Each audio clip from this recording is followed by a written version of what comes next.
Hi guys, today I'm going to teach you how to do some tape diagrams.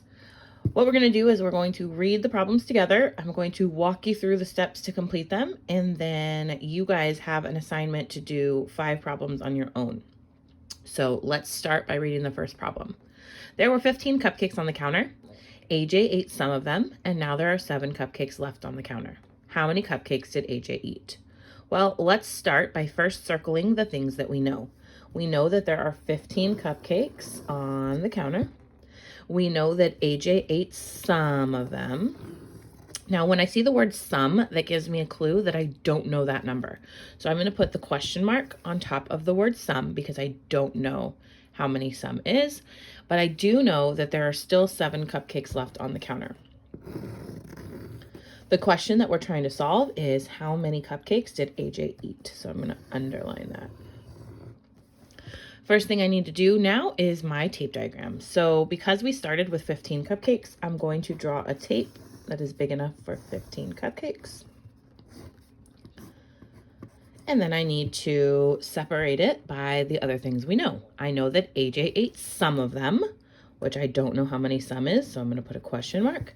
And I know that there are 7 cupcakes left on the table, so I'm going to put a 7 right there. Now that I've completed my tape diagram, I need to do a number sentence to match. So I'm going to start with the 15 because that's how many were on the counter. And then I know that he ate some. So if he ate some, I'm going to take some away. So I'm going to take some, mystery box, because I don't know how many he ate, but I know that we were left with 7. So we're going to put equal 7.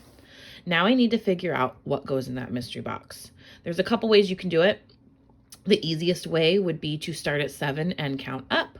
I know from 7 to get to 10 would be 3, and I know from 10 to get to 15 would be 5. So 3 and 5 is 8. So 15 take away 8 equals 7.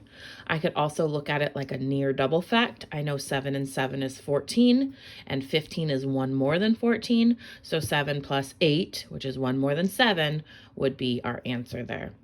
And then the last thing I need to do is I need to write a word sentence to answer the question, how many cupcakes did AJ eat?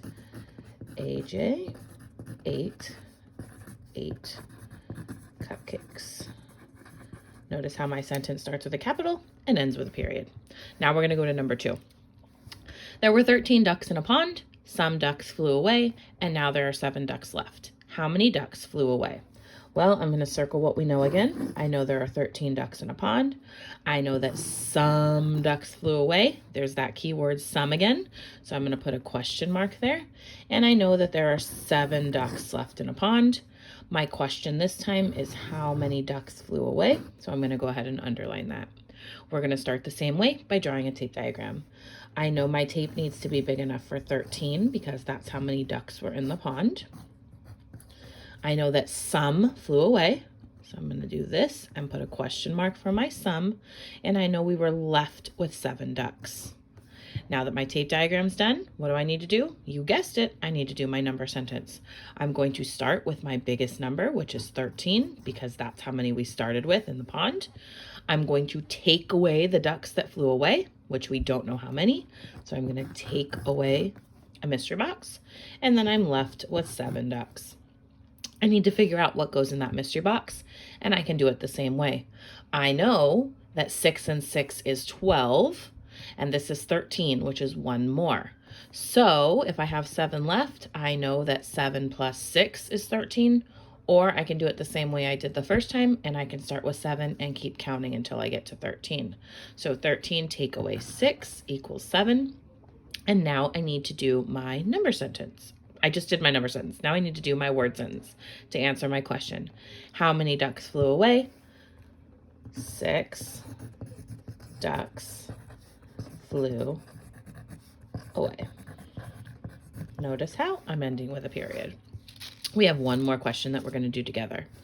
There are 17 toys in the toy box. Christopher took some out, and now there are 11 toys left in the toy box. How many toys did Christopher take out? Well, let's circle what we know. We know that we're starting with 17 toys in the toy box. We know that Christopher took some out. There's that key word again. We're going to put a question mark. And then I know there are 11 toys left in the toy box. My question is, how many toys did Christopher take out? And I'm going to go ahead and underline that.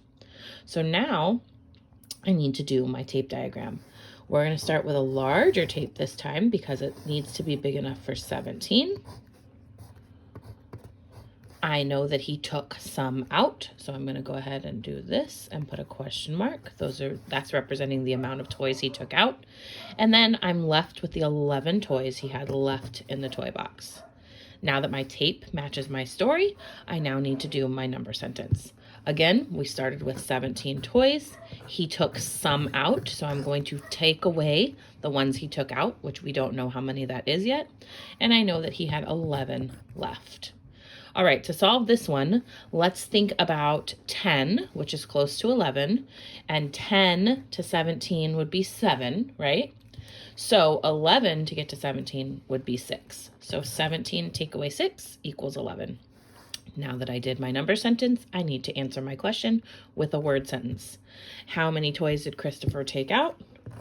Christopher. And if I don't know how to spell the word Christopher, the name Christopher, I can go ahead and look back at my problem and I can just copy that. Christopher took out 6 toys. All right, guys, I hope this video was helpful for you. I'm going to make another one for the other pages that you have to do. If you have any questions, go ahead and let me know. I'm happy to help. If not, I hope you guys enjoyed this video and that it was helpful to you. I'll see you soon.